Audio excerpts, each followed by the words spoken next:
Come ride the little train that is rolling down the tracks to the junction. Forget about your cares, it is time to relax at the junction.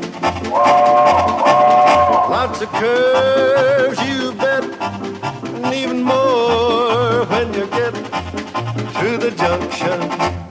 Petticoat Junction. There's a little hotel called the Shady Rest at the junction. Petticoat Junction. It is run by Kate. Come and be her guest at the junction. Petticoat Junction. And that's Uncle Joe. He's a moving kind of slow at the junction. Petticoat Junction.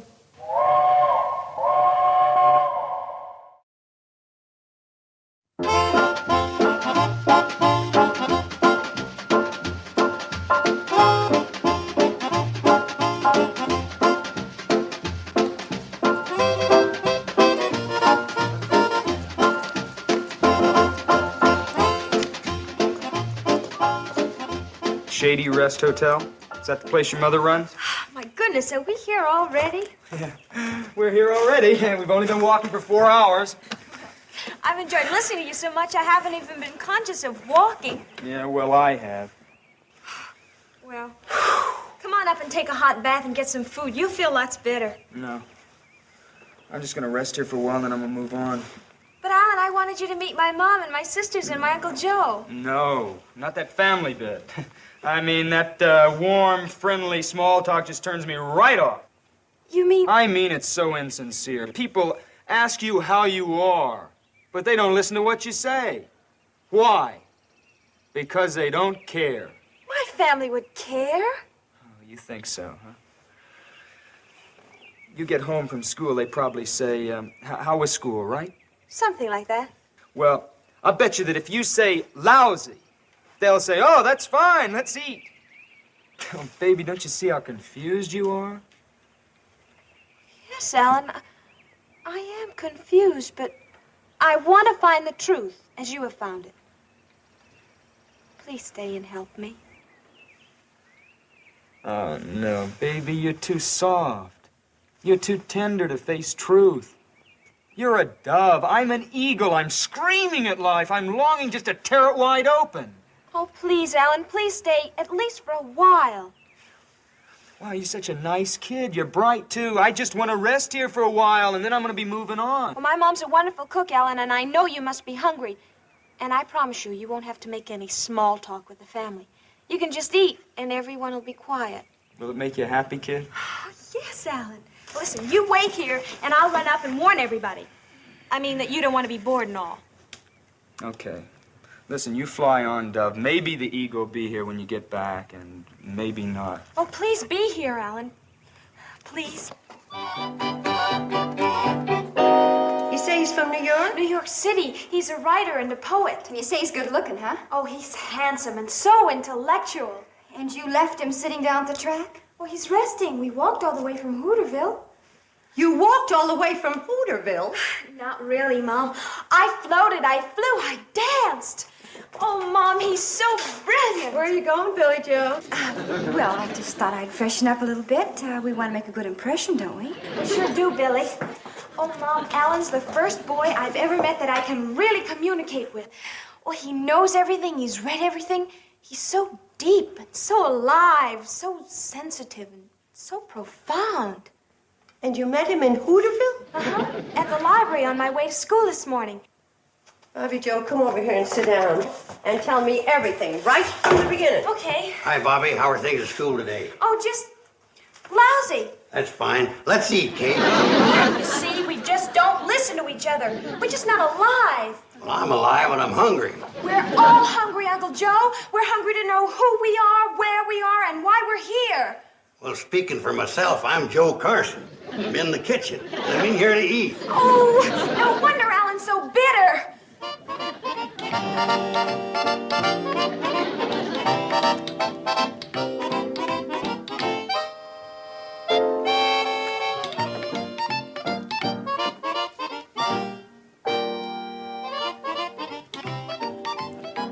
Oh, hello.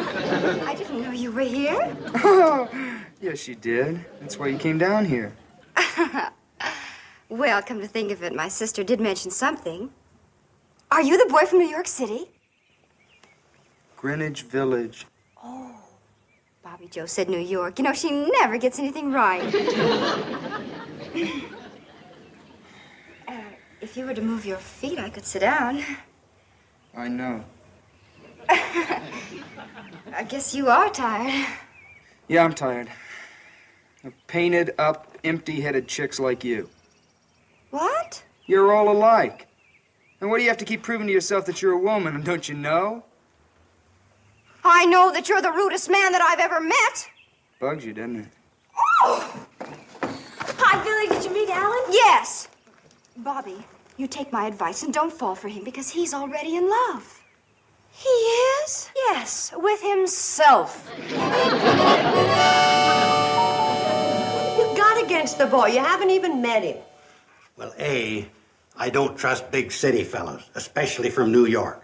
And B, I don't trust writers, especially poets. And C, when you put the two together, you're going to have a lot of trouble. Bobbie Jo says he's the first boy with whom she ever had an intellectual rapport. Now, you see already you got trouble. Uncle Joe, an intellectual rapport means a meeting of the minds. Kate, you don't know poets like I do. Oh, where'd you ever learn about poets? From reading their poetry, that's where. Like what? Like this. There was a young girl from Duluth. Always... Uncle Joe, that isn't poetry. What do you mean it ain't? It rhymes. Last line goes, I don't want to hear it. And I also don't want to hear any more talk against Bobbie Jo's poet friend. I understand exactly how she feels. When I was a girl, I was in love with Longfellow, Whittier, Byron, Keats, Shelley. All at the same time. yeah, but one big city fella can be more dangerous than them 5 local boys put together. Mom? In here, Bobbie Jo. Mom, Uncle Joe, I'd like you to meet Alan Landman. How do you do, Mr. Landman? It's an honor to have you here. What kind of poems you write, Alan? My poetry is, a cry of anguish in the tortured night. Oh, you write jingles for them indigestion commercials. Joe! Oh, no, I'm sure Mr. Landman is way above anything like commercial jingles. Oh, of course he is. My poetry is a scream of protest. I sound the alarm. I hang the bell on the cat. I shout in the atrophied ear of a sleeping America. Isn't that marvelous? Wonderful. You like it? It's absolutely fascinating, inspirational. You didn't understand a word I said. Not a word.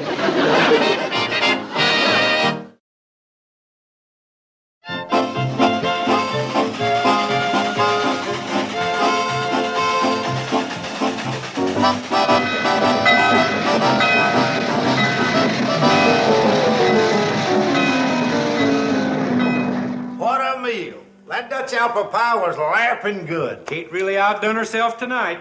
So are you. You keep on eating like that, and you're going to have to back up to a door to knock on it. Oh, Uncle Joe, stop teasing Charlie. He's not so fat. I've seen people a lot fatter. Yeah, me too, but I had to buy a ticket. Mom, do I have to take part in that silly poetry reading? Oh, of course not, dear. You can wash the dishes. Well, you know, I'd rather wash the dishes than listen to you-know-who. Now that Mr. Landman is here, we can start the poetry discussion. Be seated, everybody.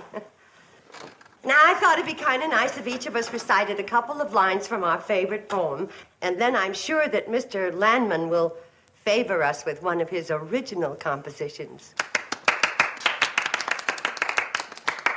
Well, you started off, Kate. You're already on your feet.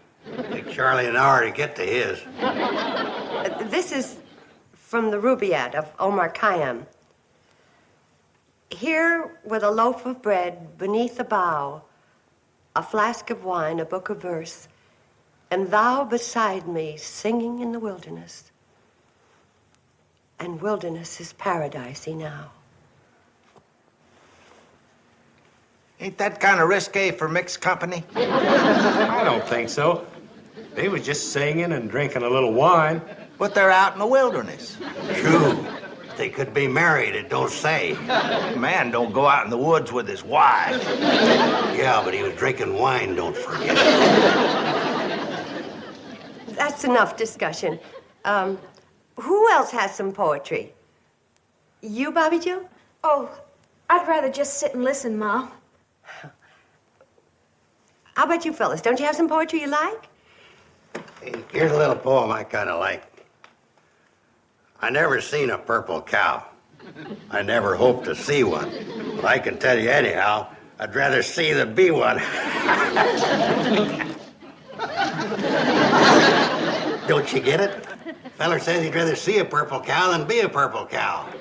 Well, naturally. Who'd want to be a purple cow? You'll come to think about that, ain't so funny. I know a funny one. There was a young girl from Duluth. I think the time has come for our guest of honor, Mr. Alan Landman of New York City, to treat us to a sample of real poetry. Here, here. I'd be happy to take part in this gig, although I don't know whether I'm far enough out for you cats or not. This is my latest poem. A gut-thin, whining wind defiles the groaning bones of neon-blinded seekers after murky morning. The burning mud explodes, a screaming pathway to hollow thunder of agony. I fall, and cheated dreams. A toenail splits.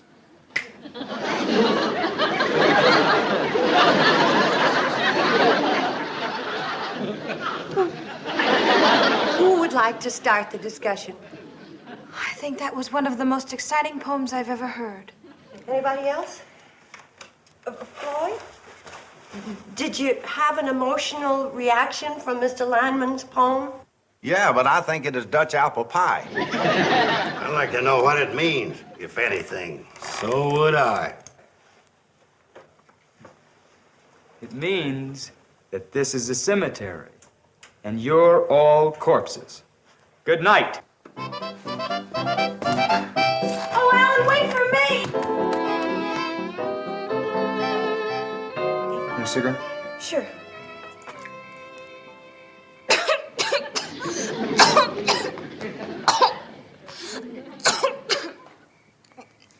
The wind. The wind's kind of chilly. The wind is kind of chilly. You know what E.I. Boyer says about the wind? What? The wind is a switchblade knife, slashing at the polluting smokestacks of urban insanity. Nature's rumble with a defiling beetle called man. Oh, I wish I could learn to express myself like that. Well, you'll never do it around here, baby. So long, I'm going for a walk. Can I come along? Oh, please. I mean, I won't talk. I'll just listen. Okay, kid?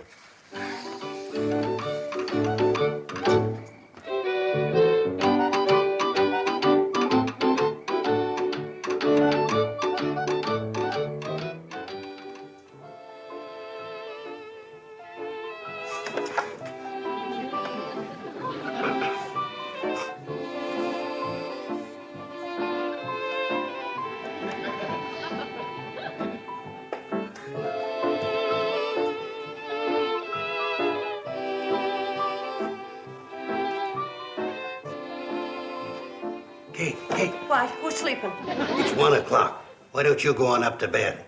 I'll wait up for Bobbie Jo and that poet. No, I want to see Bobbie Jo when she comes in. Well, in that case...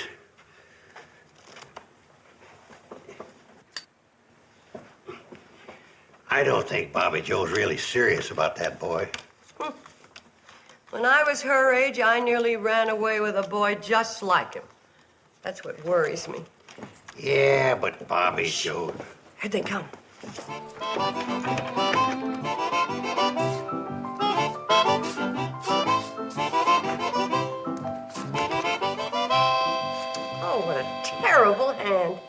to shoot you, Uncle Joe, for giving me cards like this. Oh, look who's here. Sorry we're late. Late? Is it late? I didn't notice. Mom, I know you're waiting up for me. Yes, I was. Go to bed, honey. I want to talk to Mr. Landman. Okay, but I want you to know that whatever he says, I'm completely on his side. Good night, Alan. Good night, baby. Good night, Uncle Joe. Am I leaving? Yes, you are.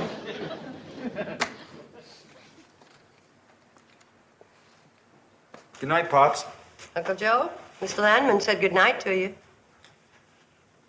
He can't expect a corpse to answer you back, especially when its name isn't Pops.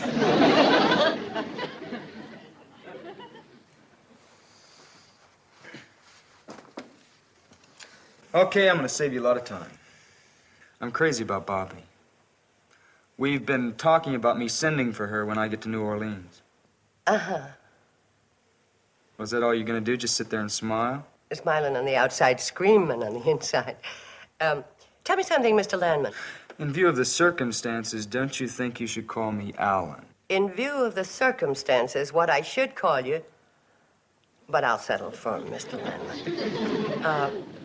Are you planning on getting a job when you go to New Orleans? Are you kidding? I mean, work is for suckers. Oh, I see. How are you going to live? Oh, I've got a lot of friends down there. Musicians. They all like me. They all have pads. That means rooms. Thank you. Then you plan on living your life as a parasite. That means sponge. Listen, this is strictly nowhere. You got a lot of sick, old-fashioned ideas about working hard and living clean, and it's all a lot of junk. I'm too tired to listen. Now, Bobbie knows what she's getting into. It sounds good to her. I'll be taking off in the morning. Good night. You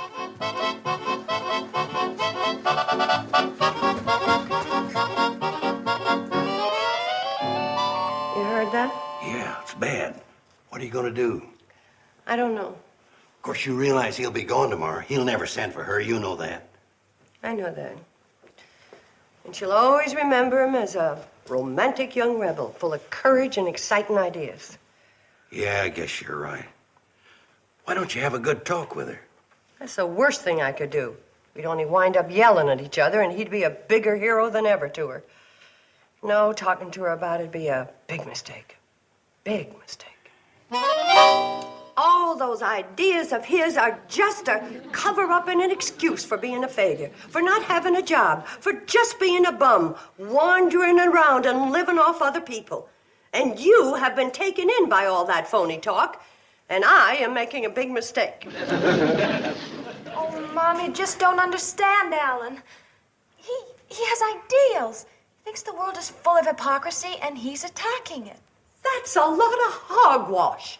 He's just afraid to go out and fight for a job. But just let somebody offer him a nice, soft position, and you'll see how fast he'll stop attacking that hypocrisy and start lapping it up. And now that I've made my big mistake, good night.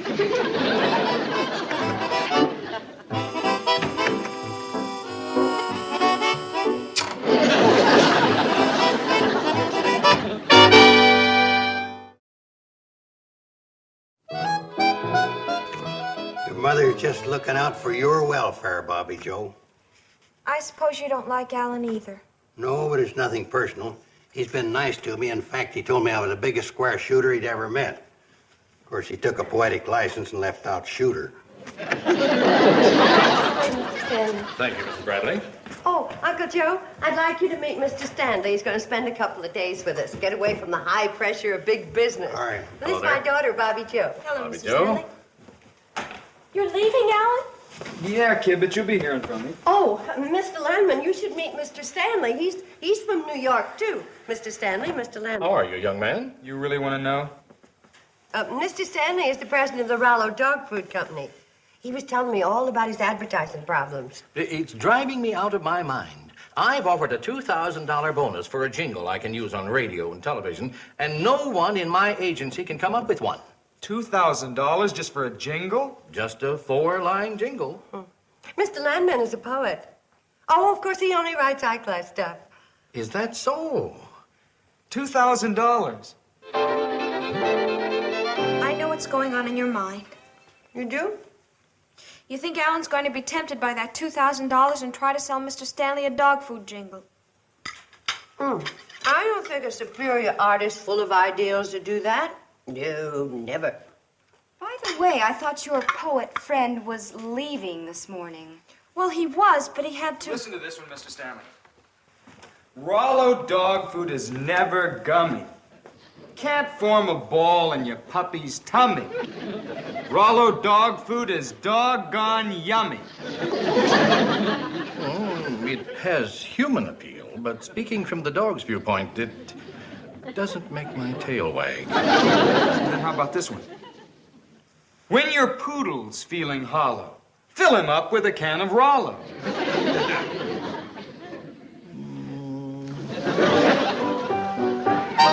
What's so wrong with Alan wanting to earn $2,000 when you think about it? Nothing at all. It'll give him the freedom to write real poetry. Absolutely. Besides, if you have a genuine big talent like Alan does, you can write those silly jingles without losing any of your artistic dignity. Never loses dignity. Because his talent's too big. Get some Rollo now, now, now. Makes your dog say, bow, wow, wow. How's that for real dog appeal? Does that make your tail wag, Mr. Stanley? Mr. Landman, I'll be honest. You have talent, all right, but I just don't think you talk dog language. Forgive me for saying it, sir. But must your advertising appeal to the dogs? I mean, after all, it is the humans who buy it. We've got to please the dog. We cater to the dog. We've got to sleep dog, eat dog, think dog. Understand? Or do you think I'm crazy? Oh, crazy, no, sir. Ah, I know. You're after the money. Well, I'll pay anything to the writer who'll get inside the dog's mind with me. I'm in there, but I can't write. I really think I could do it, given a little time. Well, I don't know. Dog persons are born, not made. You've either got that dog in you or you haven't. And I say you can't please a dog consistently if you don't have the dog's viewpoint. I feel I really have it, sir. I don't know. You're tempted by the money. No, really. Dogs, they seem to feel that I'm one of them. They accept me. Are you sure? Sometimes they pretend just to get food out of you. No, it's sincere. I warn you, you can't fool a real dog person. And I'm real dog, my boy. I'll tell you something confidential, may I? Please. When I see a cat, I want to chase it up a tree. Now you think I'm crazy, right? No, on the contrary. I've never told anyone, but I like to run after cars and bite at the tires. Oh, that's a good sign. You're not lying. I cross my heart and hope to get run over. This may be a great day for Rollo. I'd like to shake your paw. Bow, wow, wow.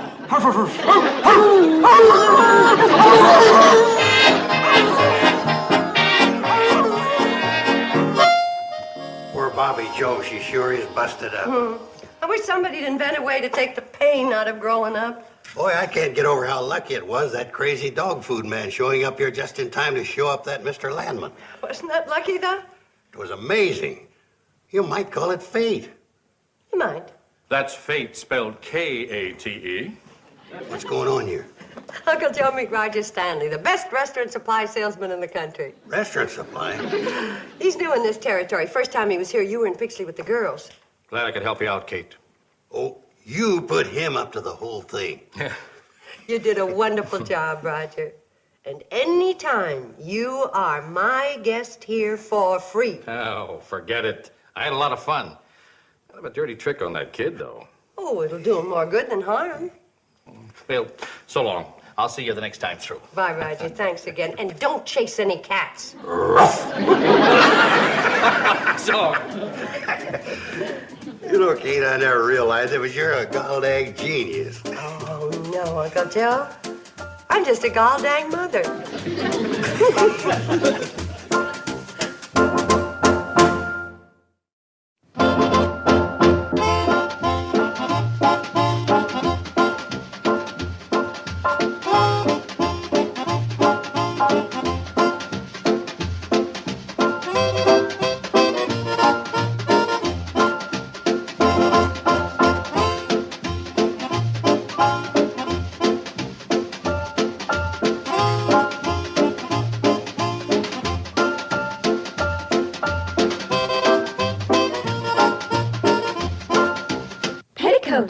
Junction. This has been a Filmways presentation.